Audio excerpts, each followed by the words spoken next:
Welcome to BRK news. So భోజనం చేసే పద్ధతి ఏంటి అసలు? పూర్వీకులు ఏ విధంగా భోజనం చేసేవాళ్ళు? ఇప్పుడు ఏ పద్ధతికి రావడం వల్ల మనకు అనారోగ్య సమస్యలు వస్తున్నాయి? మనం మార్చుకోవాల్సింది ఏంటి? పూర్తి వివరాలు తెలుసుకుందాం. మనతో పాటు ఉన్నారు ప్రముఖ vegetable therapist and sun spiritual society founder Vikramaditya Guruji గారు. గురూజీ నమస్తే అండి. సూర్యోస్మితలి. మీలాంటి గురూజీలు మంచి మంచి మాటలు చెప్తూ ఉంటారు.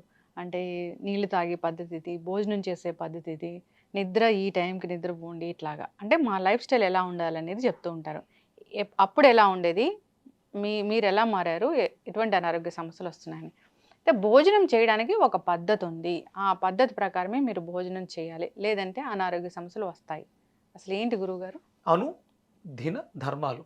అనుదినం ప్రతిరోజు మనం చేసేటువంటి ధర్మము అంటే ధర్మం అంటే ఏంటి? సనాతనం అయింది అని చెప్తారు. సనాతన ధర్మం. అదే సనాతన ధర్మానికి మనం అనుదిన ధర్మాలకి ఇక్కడ వర్ణాశ్రమ ధర్మాలు. అంటే ఏ వర్ణం వాళ్ళు, వర్ణము అంటే ఒక కులం నిమ్న స్థాయి వీళ్ళని దూరంగా పెట్టాలి కాదు. వాళ్ళు చేస్తున్నటువంటి పనికి తగ్గట్టుగా ఆశ్రమ ధర్మం ఉంటుంది. కుమ్మరి చేసే పని అద్భుతమైనటువంటి మట్టిని సేకరించి దానిని ప్రాసెస్ చేసి ఒక అందమైనటువంటి కుండను తయారు చేయటం. అదొక వర్ణం. కుమ్మరివాడు ఒక వర్ణం. అలాగే కమ్మరి చెక్క నాణ్యతను బట్టి వస్తువులు తయారు చేసేవి. ఇది వర్ణాశ్రమ ధర్మాలు. అలాగే గృహస్థాశ్రమ ధర్మాలు. గృహంలో ఉన్నప్పుడు మనం ఆచరించవలసినటువంటి ప్రతినిత్యము మనకి యోగ్యతని ఇచ్చేటువంటి ప్రతిదానిని ధర్మము అంటారు. సనాతన ధర్మం మనకి యోగాన్ని తెచ్చిపెడుతుంది. అందుకని దాన్ని మనం అనుసరించాలి. అలాగే మన శరీరం సూర్యోదయ సూర్యాస్తమయాల మధ్య జీవనాన్ని సాగిస్తూ ఉన్నాం. ఇది బాగుండాలి. సూర్యోదయం తర్వాత నుంచి సూర్యాస్తమయం వరకు మనం చాలా హ్యాపీగా ప్రకృతిలో ప్రతిదాన్ని చూస్తూ ఆస్వాదిస్తూ మళ్ళీ సూర్యాస్తమయం తర్వాత నిర్దేశించి మళ్ళీ మరుసటి రోజు కోసం ఎదురు చూడాలి. ఈ మధ్యలో జరిగే ప్రతి కార్యక్రమాన్ని ఒక ధర్మం ఉంటుంది. దాంట్లో శరీర ధర్మం, ఋతుధర్మం అని ప్రక్రియలు. ఇక మనం శరీర ధర్మం, మీరు అంటే ఆహారాన్ని భుజించడం అనేది ఒక ధర్మం. ప్రతి జీవి ఆహారాన్ని భుజిస్తుంది. మీరు గమనించండి, ఒక సింహం ఒక లేడీని వేటాడిన తర్వాత అలిసిపోతుంది. అది ఫస్ట్ ఇమీడియట్గా దొరికేసింది కదా అని కాదు, దాన్ని చంపి పక్కన పెడుతుంది. అది అలసింది కదా, విశ్రాంతి తీసుకుంటుంది. తృప్తిగా తన శరీరానికి తగ్గట్టుగా తను అడ్డంగా వెన్ను పెరిగిన జీవి పడుకుని నిదానంగా తింటుంది. తినేసిన తర్వాత ఎంత తింటుంది? తనకి ఆహారం, ఒక సింహానికి ఆహారం ఒక 20 కేజీలు 30 కేజీలు, చంపిన జీవి 100 కేజీలు అలా అని చెప్పేసి దొరికింది కదా అని మొత్తం తినేస్తుందా? తన ఆకలికి తగ్గట్టుగా తినేసి మిగతాదాన్ని వదిలేసి వెళ్ళిపోతుంది. ఇది రేపు ఉంటుందా ఉండదా అని కూడా ఆలోచించు. ఇలా ఇక మనం భుజించే పద్ధతులలో ఆహారాన్ని తీసుకోవాల్సిన పద్ధతిలో గొంతుక కూర్చుని, ఒరిజినల్గా గొంతుక కూర్చుని అంటే ఆ కూర్చునే విధానం, పోస్చరే చాలా పద్ధతిగా ఉంటుంది. అది మనకి ఆరోగ్యానికి యోగ్యతనిస్తుంది. గొంతుక కూర్చున్నట్టు కింద కూర్చున్నా అంటే ఇలా ఇది 2 పద్ధతుల్లో ఉంటుంది, 2 చోట్ల ఉంటుంది. ఒకటి మల విసర్జన చేసేటువంటి సమయం. దీనివల్ల ఏంటి అంటే పెద్ద పేగులని ఒత్తడం వల్ల మల విసర్జన జరుగుతుంది సమయం. అంటే ఎప్పుడు పడితే అప్పుడు నువ్వు ఎలా కూర్చుంటే మల విసర్జన జరగదు. రెస్పిరేటరీ యాక్టివ్ అయ్యి ఉదయం 4:30 to 5:30 మీరు బాగా బ్రీత్ చేసి 5:30 to 6:30 ఎలిమినేషన్. అప్పుడు లార్జ్ ఇంటెస్టైన్స్ ఓపెన్ అయి ఉంటాయి. ఇప్పుడు చాలా మందికి చాలా రోగాలు రావడానికి ప్రధానమైనటువంటి కారణం ఏంటంటే ఆ 5:30 to 6:30 ఏదైతే మల విసర్జన సమయం ఉందో ఆ సమయానికి ఆలస్యంగా చేస్తున్నారు. అందుకని మల బద్ధకం వస్తుంది, తద్వారా రోగాలు వస్తున్నాయి. ఇప్పుడు ఇలా గొంతుకు కూర్చుంటే ఎప్పుడు మోషన్ వస్తుందా? రాదు. ఎందుకంటే లార్జ్ ఇంటెస్టైన్స్ ఓపెన్ అవ్వాలి. మలద్వారం ఓపెన్ అయితే తప్ప మలం బయటికి రాదు కదా. ఇలా కూర్చుని తినడం వల్ల మనకి ఎంత కావాలో అంతే వెళ్తుంది. ఈ గొంతుకు కూర్చొని ఎక్కువ తినలేవు. ఇది రైతులు చేస్తారు, ఎక్కువ శ్రమపడి పొలం గట్ల మీద వాటి మీద చేస్తారు. ఇది చాలా ఆరోగ్యదాయకం. ఇది అందరి వల్ల సాధ్యం కాదు. కదా. అందుకనే ఇక ఇంటికి తీసుకొచ్చేసిన తర్వాత వడ్డన వేస్తారు, బంతి భోజనం అంటారు. శుభ్రంగా సుఖాసనంలో కూర్చొని, సుఖాసనం అంటే ఇలా, అంటే నాకు దగ్గర దగ్గర 40+ 50కి దగ్గర అవుతున్నాను, కానీ నా కాళ్ళు చాలా పద్ధతిగా ఈ కుర్చీలో సరిపోయినాయి.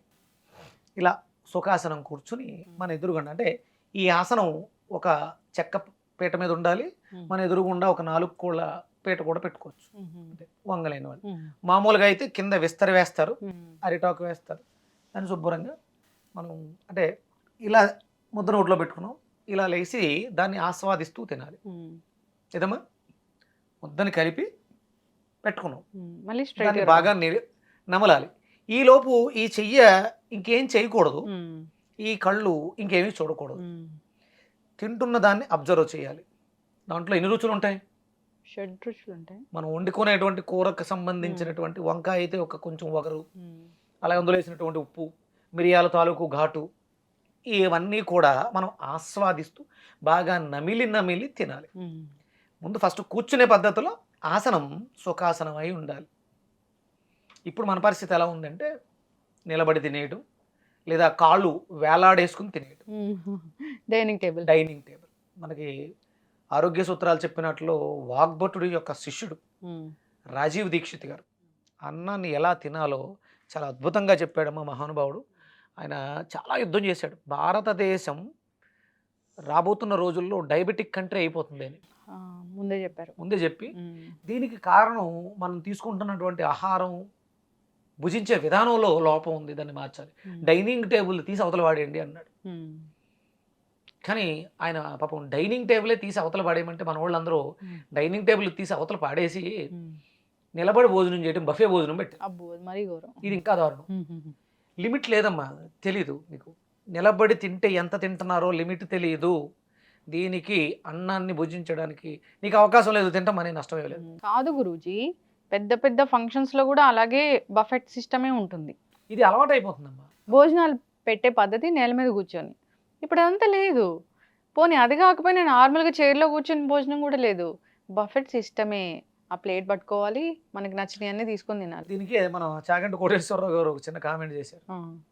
ఒక ప్లేట్ పట్టుకుని మాదాకోళం అని అడుక్కుంటున్నట్టు వెళ్ళి లైన్లో నిలబడితే ఒక్కొక్కడు ఒక్కొక్కటి వేస్తాడు. అవును, మర్యాద లేకుండా.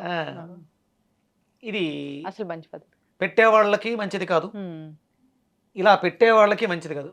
భోజనానికి ఆహ్వానించి, పెళ్లికో పేరెంటానికో ఆహ్వానించి ఇలాంటి భోజనాలు పెట్టే వాళ్ళకి కూడా అది మంచిది కాదు. అవును, ఎందుకంటే వీళ్ళందరూ ఇన్ని 100 మంది, మా పెళ్ళికి 10,000 మంది వచ్చారు. ఈ 10,000 మందిని నిలబెట్టి భోజనం పెట్టిన పాపం నీ వంశాన్ని కట్టి కుడిపేస్తుంది. అవును, అన్నాన్ని గౌరవం లేకుండా, అన్నం పరబ్రహ్మ స్వరూపం, నువ్వు తినేది ఏదైనా కాదు, అది బిర్యానీ కావచ్చు, ఇంకోటి కావచ్చు, ఏదైనా కావచ్చు, గౌరవం లేకుండా, ఆసనం లేకుండా భుజిస్తే అది పాపం.